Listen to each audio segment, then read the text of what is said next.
Con muchísimo gusto le damos la bienvenida a Miguel Alejandro Ijarchapa. Él es profesor e investigador del Departamento de Estudios del Pacífico de la Universidad de Guadalajara. Miguel, ¿cómo estás? Muy buenos días. ¿Qué tal? Muy buenos días. Gracias por la invitación. Al contrario, muchísimas gracias. Como siempre es un placer recibirte en este espacio. Pues bueno, estamos con esta noticia que de hecho no hemos encontrado bastante información por medio de diferentes medios de comunicación o en redes sociales sobre este tratado que se está impulsando la Organización Mundial de la Salud. Me gustaría comenzar que nos platicaras cómo nace esta organización, cuáles pues, los alcances que tiene y cómo vive, quién financia esta Organización Mundial de la Salud, Miguel. La Organización Mundial de la Salud es parte de la red del Sistema de Naciones Unidas, es la parte fundamental de lo que llamamos el orden liberal, este orden internacional que se construye después de la Segunda Guerra Mundial con la intención de evitar justamente un conflicto a través de esa naturaleza. En el anterior conflicto, la Primera Guerra Mundial, se había creado la Liga de las Naciones, sin embargo, había tenido alcances limitados. Entonces, después de la Segunda Guerra Mundial, se crea la Organización de las Naciones Unidas con sus distintos órganos y sus distintas organizaciones que son parte de esta misma red, que tiene como fin la cooperación entre los estados justamente para promover así la paz, el encuentro entre los distintos países y evitar nuevamente conflictos de mayúscula tamaño, como lo fueron la Primera y Segunda Guerra Mundiales. Entonces, la Organización Mundial de la Salud es una de estas organizaciones que tiene una misión muy específica dentro de la gobernanza global, que es justamente promover la cooperación entre los países en materia de salud global y justamente hacer frente a situaciones que afecten a la salud pública en todo el mundo. La Organización Mundial de la Salud, la OMS, ¿es un organismo público o privado? Tenemos esa duda. Bueno, la Organización Mundial de la Salud es una organización intergubernamental. Esto significa que es una organización que surge justamente de la voluntad de los estados de cooperar entre ellos. Sin embargo, es una organización que no solamente da cabida a los gobiernos de los países, sino que también hay participación de organizaciones, de entidades privadas que también han contribuido a establecer mecanismos de gobernanza, instrumentos de gobernanza a nivel global, para así hacer frente a pandemias, hacer frente a problemas graves de salud pública. Entonces, si bien es parte de una red de organismos intergubernamentales, tiene participación también de entidades privadas. Sabemos como quiénes son los mayores aportadores a esta organización. Bueno, hay distintos, además de, obviamente, el presupuesto que viene de parte de los fondos que son provistos por los gobiernos de los países, también hay otras entidades que contribuyen al financiamiento de esta organización, desde importantes fundaciones de carácter privado, como es la Fundación Bill y Melinda Gates, hasta donadores individuales, hasta también, por supuesto, organizaciones no gubernamentales que están enfocadas a temas particulares de salud. Miguel, ¿las farmacéuticas forman parte también de la OMS? Las farmacéuticas tienen una participación en colaboración en muchos aspectos también con la Organización Mundial de la Salud. Y claro que, por supuesto, como estamos hablando de temas de salud, esto puede afectar los acuerdos a los que se lleguen, las decisiones que se toman en el contexto, en el seno de la organización, terminan por afectar, por supuesto, a los intereses de las farmacéuticas. Y bueno, aquí es una de las grandes preocupaciones que existen en que entidades privadas, que donadores de carácter privado, puedan tener esta capacidad, este poder de decisión, esta voz importante en la Organización Mundial de la Salud, y que no sea un organismo exclusivamente de los estados.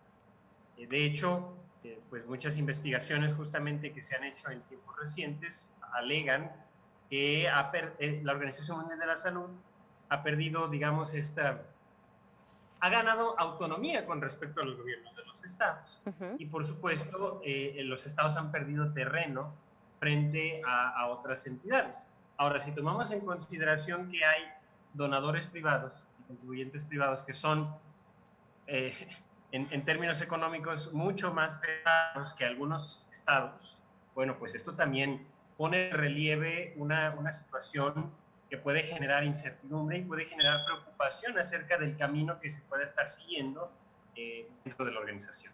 Así es, Miguel. ¿Cuál ha sido la función o el papel de la Organización Mundial de la Salud en las últimas pandemias? Pongamos como ejemplo la del COVID-19, acerca de las recomendaciones que ha hecho para el manejo precisamente de esta enfermedad. Son recomendaciones que tienen que ser vinculantes. Los estados que forman parte de la Organización Mundial de la Salud deben de seguir al pie de la letra las recomendaciones, o pueden decir, pues esto no tiene cabida en mi país porque, no sé, violenta tal vez las garantías individuales de las personas. ¿Cuáles son los alcances jurídicos que tiene actualmente la Organización Mundial de la Salud? Como bien lo señalas, son simplemente recomendaciones que los países pueden decidir si seguirán o no. Y esto es porque, al final de cuentas, todas las organizaciones internacionales, y más las que están dentro del sistema de Naciones Unidas, pues al final de cuentas son una criatura de sus miembros. Y realmente los estados son los que tienen la última decisión. ¿Por qué? Porque los estados son soberanos. Esto quiere decir que no hay ninguna autoridad por encima de los estados, y ni siquiera la Organización de las Naciones Unidas o la Organización Mundial de la Salud tienen la capacidad de ordenar a los estados que acaten ciertas reglas. Tampoco pueden sancionarles ni reprenderles por no hacerlo. E incluso cuando hay tratados vinculantes, hay estados que pueden decidir simplemente no seguir las normas, porque al final de cuentas volvemos al punto de la soberanía, no hay ninguna autoridad sobre el Estado. Entonces, en este sentido, las recomendaciones tienen que ver más con la voluntad de cada Estado, si la seguirá o no. Cada Estado decide cómo determina sus propias políticas, y es lo que vimos ahora con la pandemia de coronavirus, que cada Estado fue decidiendo, y así, por ejemplo, hubo estados que fueron muy estrictos en cuanto el cierre de sus fronteras. Tenemos el caso, por ejemplo, de Australia y Nueva Zelanda, que apenas este año están abriendo sus fronteras. Tenemos también otros casos como Estados Unidos y México o Suecia, que fueron un poco más flexibles, más laxos. No hubo tantos llamados a quedarse encerrado en casa, so pena de alguna sanción por parte del Estado contra los ciudadanos. Se les recomendaba a la gente, pero al final de cuentas se respetaba su libertad. Entonces, en este sentido, cada estado puede decidir, y realmente la Organización Mundial de la Salud, para lo que ha funcionado, es para tratar de coordinar las estrategias, para poder compartir información que cada país tuviera con respecto al desarrollo de la pandemia, descubrimientos, avances en términos de hacer frente a esta crisis, de desarrollo de vacunas. También tratar de establecer mecanismos para que las vacunas pudiesen llegar a todos los países del mundo y a todos los ciudadanos del mundo, aunque claro que el mecanismo que se estableció en las Naciones Unidas tuvo sus limitaciones y ha tenido muchos problemas, porque hay países a los que todavía no ha llegado el esquema de vacunación, Así es. como en muchos otros. Miguel, te voy a interrumpir un poco porque no quiero que se nos termine el tiempo. Eso es actualmente, pero con este nuevo tratado, con este nuevo mecanismo que están impulsando, ¿qué cambiará? Es cierto lo que se lee en las redes sociales de que con este mecanismo la Organización Mundial de la Salud tendría jurisdicción en los países muy por encima de la Constitución de cada país. Todo depende de cómo se negocie y al final lo que firmen los estados. Normalmente cuando se firman tratados y cuando hablamos de cuestiones de derecho internacional, hay estados que sí reconocen los tratados internacionales al nivel de sus constituciones. Por ejemplo, es el caso de México. Sin embargo, no puede considerarse algo que esté por encima del marco constitucional de los países. Al final de cuentas tendría que estar al mismo nivel y que le diera este poder de decisión y de jurisdicción a un organismo internacional. Entonces estaríamos hablando de una pérdida de la soberanía de los estados. creo que hacer una interpretación de esta posibilidad es un escenario lejano, porque los estados rara vez tratan de ceder su soberanía, e incluso aquellos que han sido parte de su soberanía, como por ejemplo los miembros de la Unión Europea, donde hay aspectos donde las instituciones de la Unión Europea toman ciertas determinaciones, pues también tienen fricciones a veces con esas instituciones. Entonces, aquí la cuestión es que se puede llegar a mecanismos de cooperación que establezcan algunas normas vinculantes que busquen ir moldeando la actuación de los estados en las relaciones internacionales, que lleven a una cooperación mucho más íntima. Sin embargo, no creo que sea posible que la Organización Mundial de la Salud pueda tener esta autoridad o esta jurisdicción por encima de la autoridad del Estado, porque sería una renuncia a la soberanía. Entonces, en este sentido, no creo que un acuerdo de esta naturaleza pueda llegar hasta ese punto.